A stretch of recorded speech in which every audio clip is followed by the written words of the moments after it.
wabarakatuh. Perkenalkan, kami dari kelompok C2. Pada kesempatan kali ini kami akan mempresentasikan hasil kerja kelompok kami, yaitu mengenai bangunan tahan gempa. Definisi gempa bumi. Gempa bumi adalah pergerakan yang terjadi di permukaan bumi akibat adanya pelepasan energi dari dalam, yang mengakibatkan terjadinya gelombang seismik. Gempa bumi terdiri dari dua macam, yaitu gempa bumi tektonik dan gempa bumi vulkanik.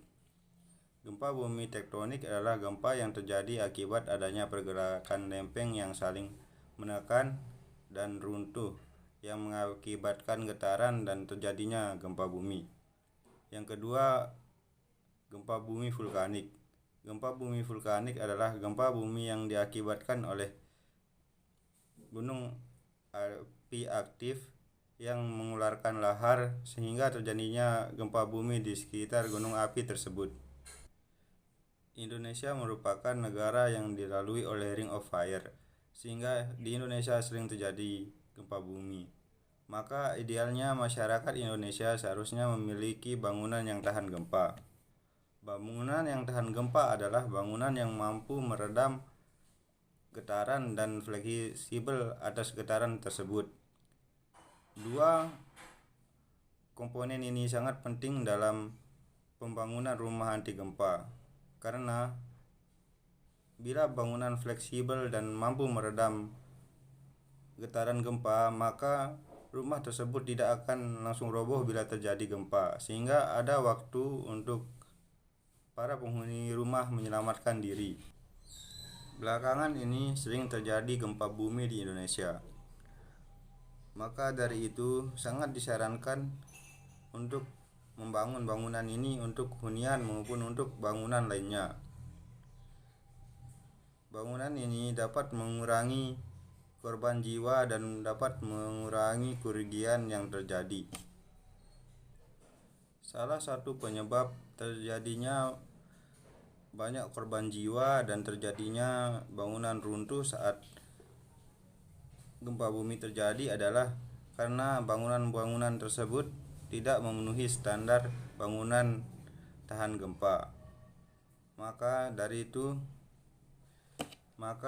itu untuk meminimalisir dampak kerugian yang terjadi akibat gempa, perlu adanya bangunan anti gempa ini.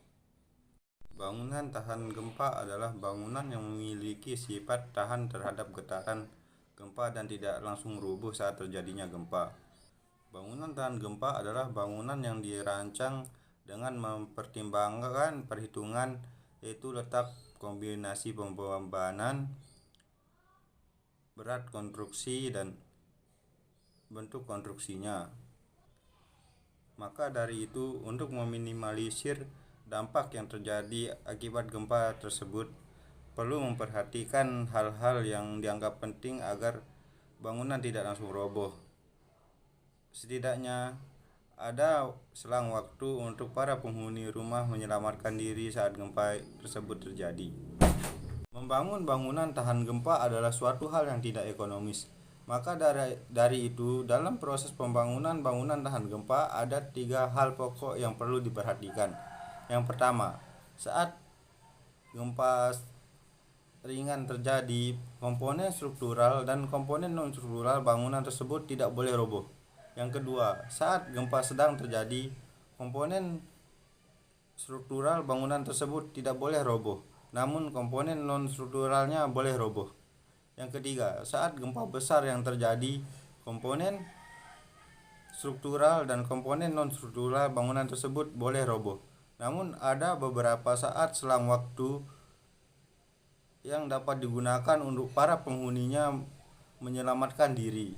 Dalam membangun bangunan tahan gempa ada beberapa prinsip dasar yang harus dipenuhi. Yang pertama, bobot bangunan ringan. Bobot bangunan ringan sangat mempengaruhi keruntuhan bangunan, khususnya pada struktur atap. Pastikan saat memilih bahan bangunan untuk struktur atap, pilih bahan material yang ringan seperti baja ringan. Yang kedua, bentuk bangunan. Saat membangun bangunan tahan gempa, pastikan bentuk bangunannya simetris, baik persegi maupun lingkaran. Yang ketiga, pondasi.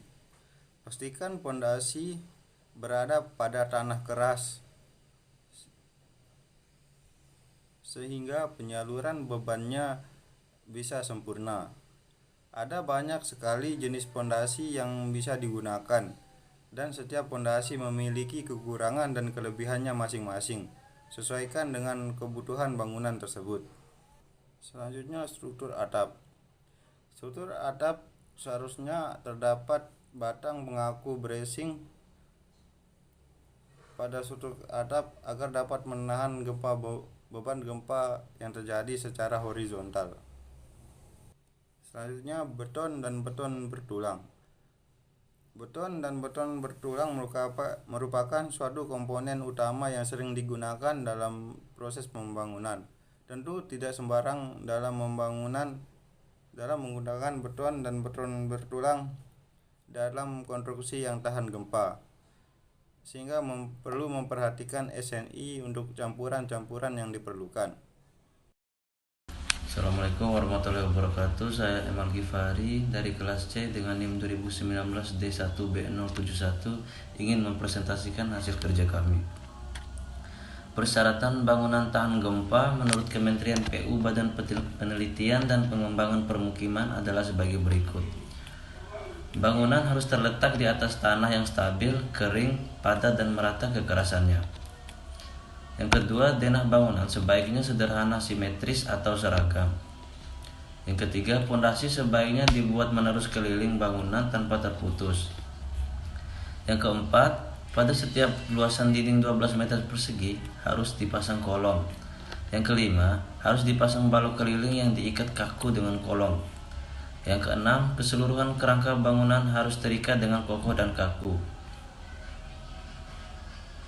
Pilihan bahan atap yang seringan mungkin. Bahan dinding pilih yang seringan mungkin. Bila bahan dinding menggunakan pasangan bata atau batako, bahan tidak patah dan berbunyi nyaring jika diadukan. Perhatikan bahan spesi atau adukan. Setiap jenis teras, pasir atau semen mempunyai sifat khusus, sebaiknya perbandingan campuran mengikuti standar yang ada. Bangunan tahan gempa memiliki komponen-komponen yang terikat antara satu dengan yang lainnya, baik antara komponen struktural maupun non-struktural. Saya atas nama MCD NIM 2020 D1B089 kelas 5C, saya akan melanjutkan materi struktur dan konstruksi bangunan tahan gempa. KSLL atau konstruksi sarang laba-laba adalah suatu teknologi inovasi pondasi ramah gempa yang bentuknya menyerupai sarang laba-laba dan telah teruji menyelamatkan ratusan bangunan di beberapa daerah Indonesia. Konsep KSLL ini terbukti ampuh menahan beban ketika diterjang gempa bumi yang berskala cukup besar yang seperti terjadi di Aceh beberapa tahun silam. KSL merupakan suatu substruktur yang termasuk ke dalam jenis pondasi dangkal, namun mampu menahan beban vertikal yang cukup besar, mampu mengantisipasi adanya risiko terjadinya statement, penurunan, serta mampu menerima gaya lateral akibat gempa, memiliki kekuatan lebih baik dengan pengguna bahan bangunan yang hemat dibandingkan dengan pondasi rakit. KSLL terdiri dari 85% tanah dan 15 beton bertulang, sehingga KSL dikatakan ekonomis dalam pembuatannya. Berikut urutan pelaksanaan KSLL pondasi ramah gempa. Urutan pelaksanaan KSL konstruksi laba-laba pondasi ramah gempa antara lain. Nah, selanjutnya sistem KSLL ini dapat dan telah diimplementasikan dengan berbagai jenis fungsi dan kondisi bangunan sebagai berikut. Yang pertama, konstruksi pondasi bangunan bertingkat 2 sampai 10 lantai. 2. Konstruksi landasan pesawat udara atau runway, apron, taxiway, dan hangar. Konstruksi pondasi gudang kelas 1, konstruksi pondasi container yard, terminal peti kemas, konstruksi pondasi menara transmisi tegangan tinggi. KSL sendiri juga telah lolos uji HWD dan Flying Weight Develometer atau FWD, lokasi di Bandara Juanda Tarakan oleh Scott Wilson SDN BHT, perusahaan publik yang bergerak di bidang teknik dan konstruksi asal Malaysia, dan mereka sangat kagum dengan inovasi KSLL. Terima kasih dari saya, lebih dan kurangnya saya maaf. Wassalamualaikum warahmatullahi wabarakatuh. Assalamualaikum warahmatullahi wabarakatuh. Perkenalkan, nama saya Lalu Rahman Nur Ain, NIM 2020 D1B084. Sekarang saya akan melanjutkan materi dari teman saya, yaitu contoh bangunan tahan gempa dan kesimpulan saran. Contoh bangunan tahan gempa, yang pertama rumah Igo. Rumah ini berbentuk seperti iglo, rumah khas suku Eskimo. Dan yang kedua, sistem steel bridge frame. Rangka baja ini dirancang untuk bisa bergoyang ke atas ke bawah saat serangan gempa terjadi. Namun, ketika guncangan gempa berakhir, urat baja yang terbuat dari material baja berkekuatan tinggi ini akan menyesuaikan pada panjangnya semula dan menarik gedung untuk kembali pada posisi awal. Dan yang ketiga, Eiffel Towers. Bangunan Eiffel Towers di Sendai, Jepang, juga salah satu bangunan tahan gempa. Struktur bangunannya menggunakan seismic bearing atau bantalan karet. Bantalan karet digunakan untuk menopang struktur jika terjadi gempa. Bantalan karet atau ke kiri dan ke kanan. Yang keempat, rumah tradisional suku Nias. Tidak hanya bangunan modern atau bangunan denga, sistem struktur modern yang bisa bertahan saat gempa. Bangunan tradisional juga yang ada di Indonesia juga banyak yang bisa bertahan dari gempa. Rumah tradisional suku Nias, Sumatera Utara, yaitu Omo Hada, bisa bertahan dari gempa tahun 2010 di Nias. Berikut saya akan membacakan kesimpulan dari materi kami. Kesimpulannya adalah Indonesia yang terletak pada pertemuan lempengan-lempengan geologi dengan aktivitas kegempaan dan gunung berapi yang tinggi memerlukan desain bangunan yang berbeda dengan negara lain. Bangunan di Indonesia didesain dengan mempertimbangkan keadaan tersebut. Nenek moyang kita dahulu sudah menginspirasi keadaan dengan prinsip dasar bangunan tahan gempa. Struktur kayu dan bambu dibagi rigid. Saat ini, teknologi utama untuk pembangunan, struktur dan konstruksi yang digunakan tentu saja berbeda dengan memperhatikan prinsip-prinsip dasar bahan bangunan tahan gempa. Bangunan dengan struktur dan pengerjaan konstruksi yang benar akan menjadi tempat berlindung yang baik.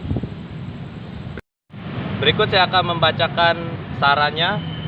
Sarannya adalah, sebagai sarjana teknik sipil tentu perlu untuk memahami bagaimana konsep perancangan bangunan tahan gempa.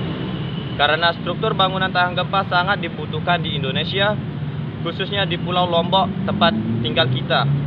Seperti pada gempa tahun 2018, kemarin banyak sekali bangunan yang roboh rata dengan tanah dan menyebabkan banyak korban jiwa yang disebabkan oleh struktur bangunan yang tidak memenuhi standar bangunan tahan gempa. Oleh karena itu, kita perlu mempelajari bangunan tahan gempa. Sekian dari kami, saya sebagai penutup. Lebih dan kurangnya kami mohon maaf apabila ada kesalahan kata. Wassalamualaikum warahmatullahi wabarakatuh.